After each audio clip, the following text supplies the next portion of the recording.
Everyone, welcome to your educational platform DElEd teachers.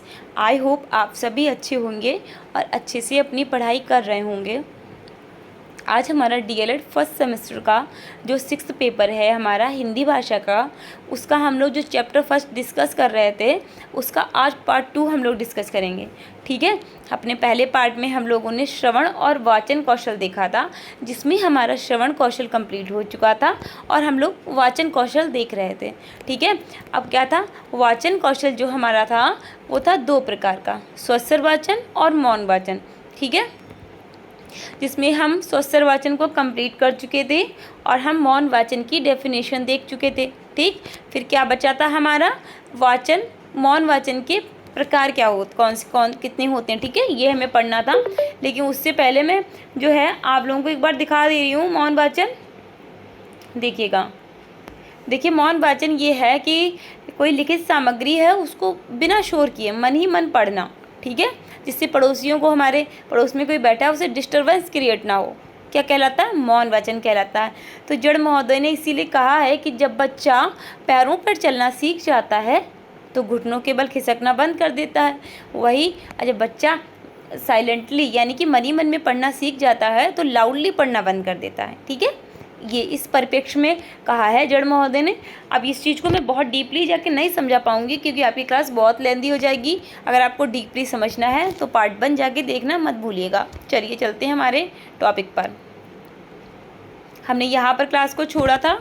मौन वाचन 2 प्रकार का होता है। ठीक है, कितने प्रकार का होता है, 2 प्रकार का होता है। पहला होता है हमारा द्रुत वाचन, दूसरा होता है गंभीर मौन वाचन।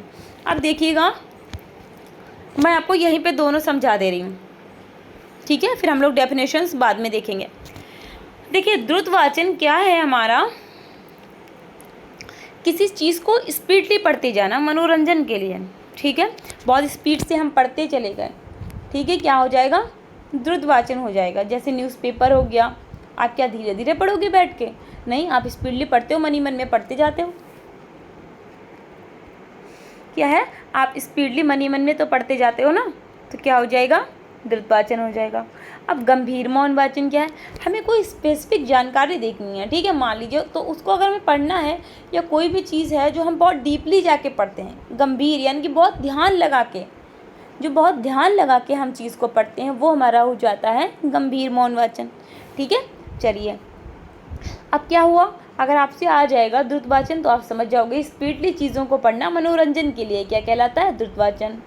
गंभीर मौन वाचन क्या है, ध्यान केंद्रित करके किसी सामग्री को पढ़ना पूरे ध्यान लगा के, क्या हो जाएगा, गंभीर मौन वाचन।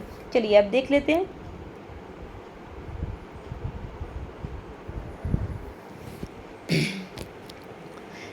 शीघ्रता पूर्वक किया जाने वाला पठन द्रुत मौन वाचन कहलाता है ना। देखिए, अभी मैंने आपको बताया था। फिर क्या है, द्रुत मौन पठन का उद्देश्य विशेष रूप से मनोरंजन की प्राप्ति है।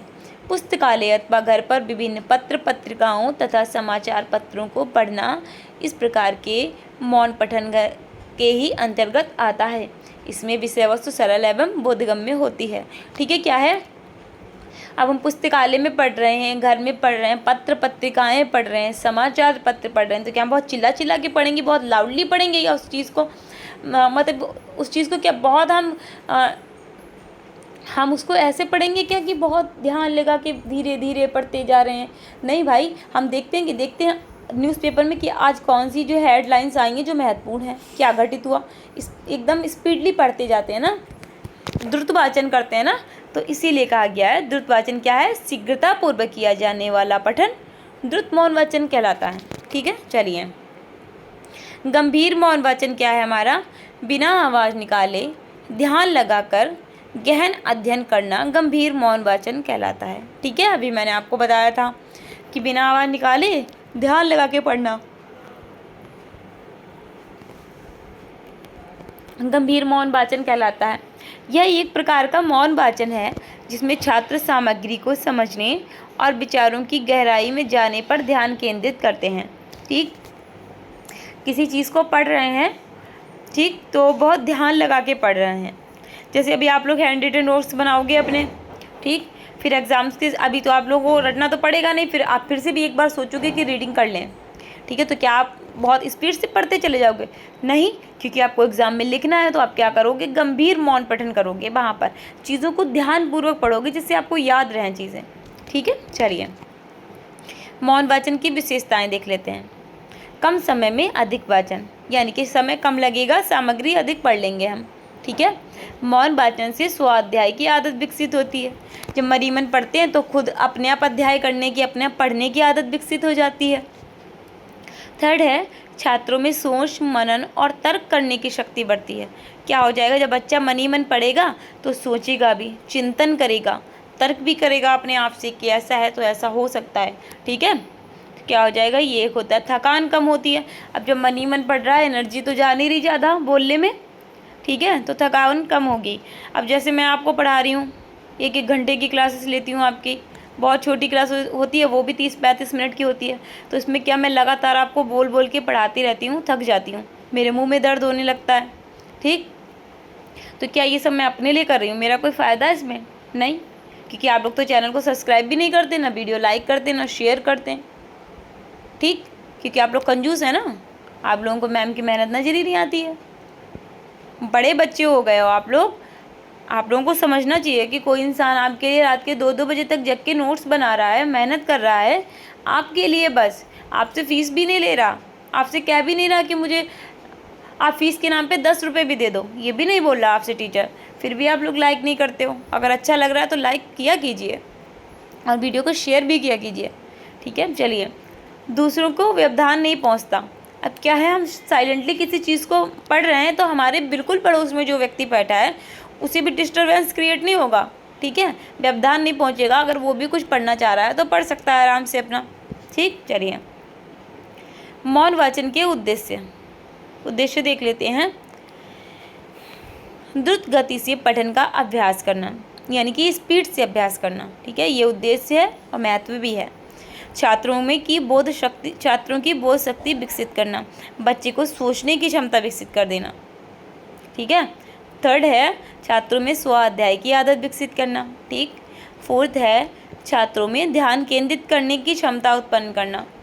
एंड हमारा फिफ्थ है, छात्रों में लिखित सामग्री का अर्थ एवं भाव ग्रहण करने की क्षमता का विकास करना, ठीक है। पहला क्या है? द्रुत गति से, यानी कि स्पीड से पढ़ने की क्षमता विकसित करना बच्चों में, ठीक। दूसरा है, बच्चों में सोचने की क्षमता विकसित कर देते हैं। फिर क्या है, जब बच्चा मौन पठन करता है तो स्वाध्याय की आदत पड़ती है, फिर उसका मन भी होता है कि हम खुद से पढ़ें पाठ को, ठीक, तो इसलिए स्वाध्याय की भी आदत विकसित होती है। ध्यान केंद्रित करने की क्षमता, जब मन ही मन पढ़ रहा है तो ध्यान केंद्रित करके बच्चा पढ़ेगा। अगर ध्यान कहीं से भी हटेगा तो भूल जाएगा कि कहाँ पर पढ़ रहे थे, ठीक। अब क्या है, लिखित सामग्री, जो लिखा है उसके अर्थ को समझेगा, भाव ग्रहण करेगा, ये सब चीज़ों की क्षमता विकसित हो जाती है, ठीक। चलिए अब देखते हैं हमारा वाचन शिक्षण की विधियाँ, ठीक। ये जो हमारा लिखा है, ये वाचन शिक्षण की विधियाँ, ये भी ठीक लिखा है, आपका गलत नहीं लिखा, लेकिन आपको यहाँ पे लिखना, अगर आपसे पूछते हैं, रुकिएगा, क्या लिखा है? कौशल। अगर आपसे पूछते हैं कि वाचन शिक्षण की विधियाँ कौन कौन सी हैं, तो भी आपको ये लिखनी है। अगर आप लोगों से पूछ लेते हैं वाचन कौशल की विधियाँ कौन कौन सी हैं, तो भी आपको ये लिखनी है, ठीक है। चलिए, हमारी पहली विधि है देखो और कहो विधि, ठीक। चलिए देखते हैं। इस विधि में छात्र के सामने शब्द के साथ चित्र भी प्रस्तुत किया जाता है, ठीक है। क्या है, बच्चे के सामने चित्र प्रस्तुत कर दिया जाता है, शब्द बताया जाता है, ठीक है, और चित्र प्रस्तुत किया जाता है। देखते हैं, फिर छात्र पहले चित्र को देखकर समझता है, फिर बोलता है। इस विधि में आवश्यक है कि चित्र छात्र के ज्ञान क्षेत्र के अंतर्गत हो। इस विधि में श्याम पट्ट पर चित्र बनाकर अथवा दिखाकर उनके सामने शब्द लिखकर पढ़ने का सही अभ्यास कराया जाता है। अब क्या है, चित्र बना दिया, ठीक है। देखिए, कोई चित्र दिखाया, मान लीजिए हमने बच्चे को किसी चिड़िया का चित्र दिखा दिया। अब हम बच्चे से पूछेंगे, बेटा ये कौन सा पक्षी है, इसका नाम क्या है, तो बच्चा बताएगा, ठीक है। या मान लीजिए हमने बच्चे को चित्र दिखाया और ढेर सारे नाम लिख दिए, एक चिड़िया का चित्र दिखाया, ढेर सारे नाम लिख दिए, फिर बच्चे से पूछ रहे हैं कि बताओ ये कौन सी चिड़िया है, चूज़ करो इनमें से। हमने शब्द भी दिए, बच्चे को चित्र भी दिया। यही हमारा देखो और कहो विधि। लेकिन बच्चा अगर 5th स्टैंडर्ड का है, 2nd स्टैंडर्ड का है, 3rd स्टैंडर्ड का है, तो उसका जितना ज्ञान है, ज्ञान क्षेत्र के अंतर्गत ही वो चित्र होना चाहिए। बच्चा बहुत छोटा सा है, आप लेके आ गए साइंस के बड़े बड़े से डायग्राम्स, आप दिखा रहे हो बच्चे को, किडनी दिखा रहे हो, लीवर दिखा रहे हो, लंग्स दिखा रहे हो, फिर पूछो बेटा ये क्या है, बच्चा बता पाएगा? नहीं बता पाएगा। बच्चों तो छोटी छोटी चीज़ें, जैसे फूल दिखा दिया गुलाब का, बेटा ये काहे का फूल है, ठीक है। बच्चे को एप्पल दिखा दिया, यानी कि सेब दिखा दिया, बेटा ये कौन सा फल है, इसका नाम बताओ, ठीक है। ये है हमारी देखो और कहो विधि, ठीक। आई होप आप लोग समझ गए होंगे। चलिए आगे बढ़ते हैं। दूसरा है हमारा ध्वनि साम्य विधि, समान ध्वनि, ठीक है, साम्य से समान। देखिएगा, जब एक सी ध्वनियों वाले शब्दों को एक साथ समानता के आधार पर सिखाया जाता है, तब वह ध्वनि साम्य विधि कहलाती है, ठीक है। देखिए अब हमने क्या कहा बच्चे से, चाट खाट हाट, ये क्या है, एंड में सबके टा आ रहा है, सेम ध्वनि निकल रही है ना एंड में, इसीलिए कहा गया ये जब एक सी ध्वनियों वाले शब्दों को एक साथ समानता के आधार पर सिखाया जाता है, समानता के आधार पर सिखाया जाता है, तब वह विधि क्या कहलाती है, ध्वनि साम्य विधि कहलाती है, ठीक है। जैसे क्या सिखाया बच्चे को, बच्चे से कहते बहुत नटखट हो तुम, नटखट, ठीक है। कहते हैं प्रकार हार भार, हार भार, हार का मतलब पराजय, भार का मतलब वजन, ठीक है। दो चीज़ें सिखा दी हमने बच्चे को एक साथ में। जैसे कि इसके एग्जाम्पल्स देख लेते हैं, चाट खाट हाट, इसी प्रकार हार और भार, ठीक है। चलिए थर्ड है हमारा अक्षर बोध विधि। यह सबसे प्राचीन शिक्षण विधि है। इसमें सर्वप्रथम हिंदी वर्णमाला का क्रमबद्ध, यानी कि स्वर और व्यंजन, ठीक है, यह सबसे प्राचीन शिक्षण विधि है। इसमें सर्वप्रथम हिंदी वर्णमाला का क्रमबद्ध ज्ञान कराया जाता है, इसलिए इसे अक्षर बोध विधि कहा जाता है। जब बालक अक्षरों का ज्ञान भली प्रकार कर लेते हैं, तब उन्हें शब्द बनाने सिखाए जाते हैं और शब्दों को जोड़कर वाक्यों की रचना की ओर बढ़ते हैं। देखिए अक्षर बोध विधि क्या है, जब बच्चे को हमने पढ़ाना स्टार्ट किया तो स्वर और व्यंजन का या हिंदी वर्णमाला का क्रमबद्ध ज्ञान कराया जाता है, जिसमें स्वर और व्यंजन शामिल है। अब सबसे पहले हम बच्चे को क्रम से चलेंगे। बेटा छोटा आ से अनार, ठीक है, बड़े आ से आम, छोटी ई से इमली, बड़ी ई से ईख, ऐसे सुनाएंगे। छोटा आ बड़ा आ, छोटी ई बड़ी ई, छोटा ऊ बड़ा ऊ, ठीक है। ये चीज़ें ऐसे सीरियल से चलेंगे तो ये क्या हो जाएगी, अक्षर बोध विधि। जब बच्चे को हिंदी वर्णमाला का ज्ञान हो जाएगा, अर्थात सारी जितने लेटर्स हैं हमारे, मतलब वर्ण हैं जितने, वो अच्छे से आ जाएंगे, फिर वर्णों को जोड़ जोड़ के हम शब्द बनवाना प्रारंभ करेंगे। जब बच्चा शब्द बनाने में निपुण हो जाएगा तो धीरे धीरे शब्दों को जोड़कर वाक्यों की रचना करवाएंगे, ठीक है। यही हमारी अक्षर बोध विधि है। अक्षर से मतलब वर्ण, बोध का मतलब समझ लेना किसी चीज़ को, अक्षरों को अच्छे से समझ लेना जब, ठीक है। चलिए अब देखते हैं हमारा फोर्थ है अनुकरण विधि। देखिए अनुकरण से मतलब ही है कि जैसा कोई कर रहा है उसको देख के कॉपी करना, ठीक है, वो है अनुकरण विधि। देखते हैं, इस विधि के अनुसार अध्यापक एक एक शब्द का उच्चारण करता जाता है तथा बालक उसका अनुकरण करते हैं। अध्यापक क्या बोलेगा, देखिए अनुकरण विधि, अध्यापक बोलेगा आम, बच्चे बोलेंगे पीछे से आम। अध्यापक कहेगा अनार, बच्चे बोलेंगे अनार। ये क्या है हमारी अनुकरण विधि। पहले टीचर ने बोला आम, देन बच्चों ने बोला आम, टीचर ने बोला अनार, देन बच्चों ने बोला अनार। ये क्या है, अनुकरण विधि है। इसे सुनो और कहो विधि भी कहा जाता है। क्यों कहा जाता है, क्योंकि जब टीचर ने बोला आम तो बच्चे ने सुना, फिर अपने आप कहा, ठीक है, कि आम। अनुकरण विधि भी होगी, सुनो और कहो विधि भी कहा जाता है इसलिए, ठीक है।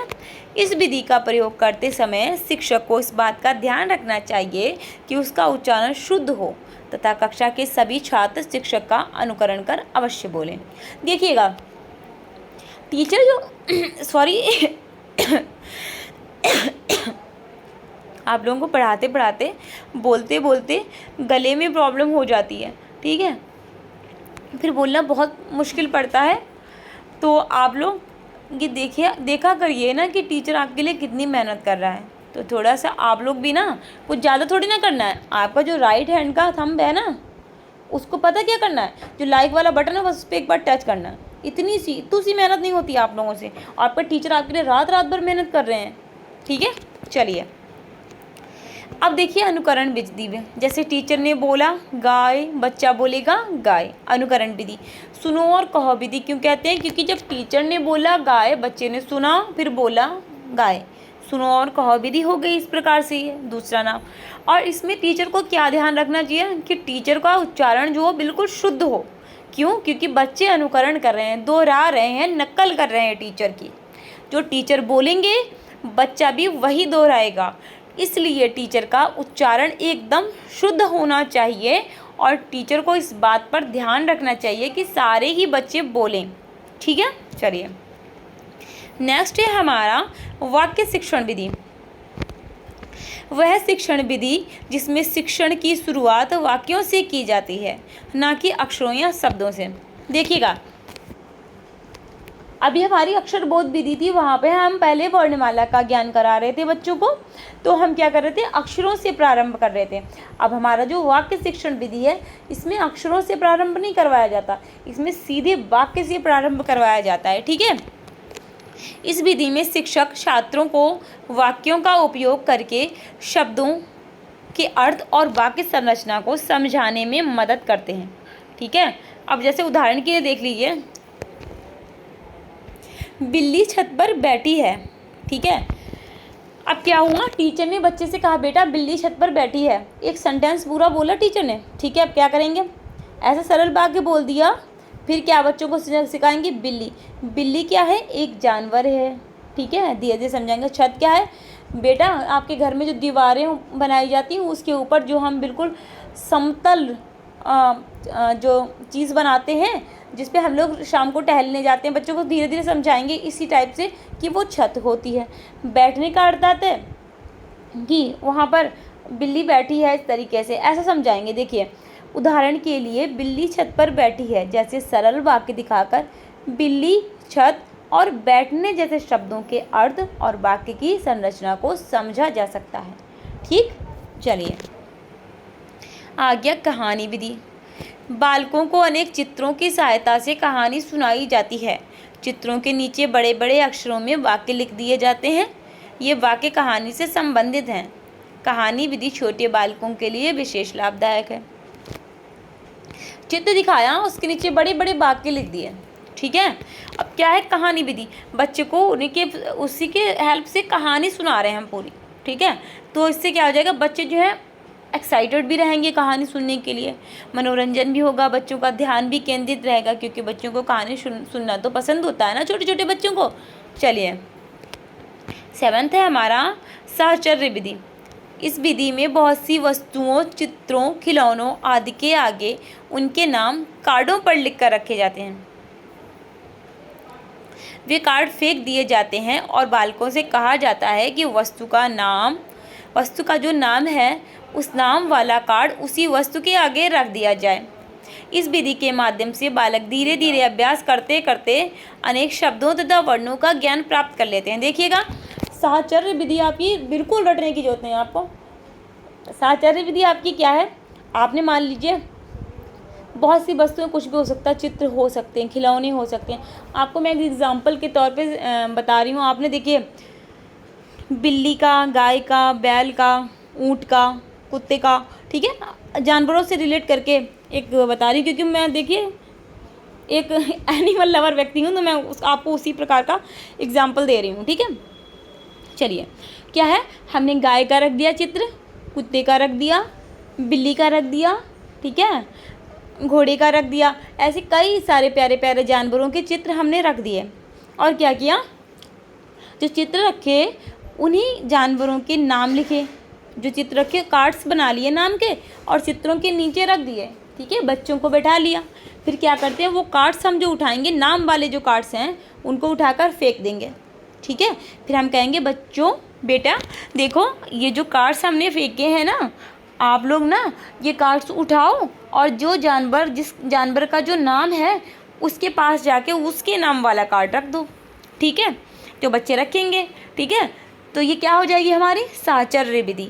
मतलब कि जो चित्र हैं उनके सामने उनके नाम वाले कार्ड्स रखेंगे, फिर कार्ड्स को फेंक देंगे, फिर बच्चों से बोलेंगे कि बेटा जिसका जो नाम है उसके नाम वाला कार्ड उस वस्तु के पास रखो।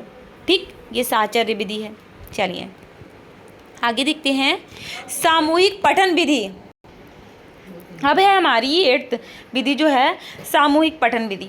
इस विधि में क्या है, इस विधि के अंतर्गत अध्यापक सर्वप्रथम संपूर्ण कक्षा के सामने छोटे छोटे पद या बाल गीतों का आदर्श पाठन प्रस्तुत करता है। छात्र सामूहिक रूप से अनुकरण करते हैं।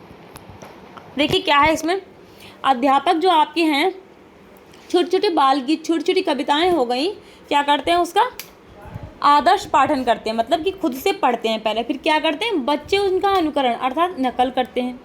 ठीक है, यह विधि बालकों के उच्चारण सुधार के लिए उपयोगी है। इसमें छात्र भावानुसार लय, गति, आरोह अवरोह सहित पठन करने में अभ्यस्त हो जाते हैं। इस विधि के अधिक प्रयोग से निकट की कक्षाओं में अध्ययन अध्यापन में बाधा उत्पन्न होती है। देखिए कोई छोटी सी पोएम ले ली टीचर ने, उन्होंने पहले पढ़ी, उसको गाया, फिर बच्चे अनुकरण करेंगे और बच्चे गाएंगे। इससे क्या हो जाएगा, बच्चों का उच्चारण शुद्ध हो जाएगा, लय, गति, आरोह अवरोह ये सब चीज़ें ठीक हो जाएंगी। लेकिन एक दुष्परिणाम ये है कि जो पड़ोस की कक्षाएं हैं उनमें शोर जा सकता है, जिससे वहाँ पर प्रॉब्लम क्रिएट हो सकती है। ठीक है, आई होप आप लोगों को समझ में आया होगा जो मैंने पढ़ाया है आप लोगों को। तो अगर समझ में आया है ना तो चैनल को सब्सक्राइब करना मत भूलिएगा। अगर वीडियो अच्छा लगा है तो लाइक करना मत भूलिएगा।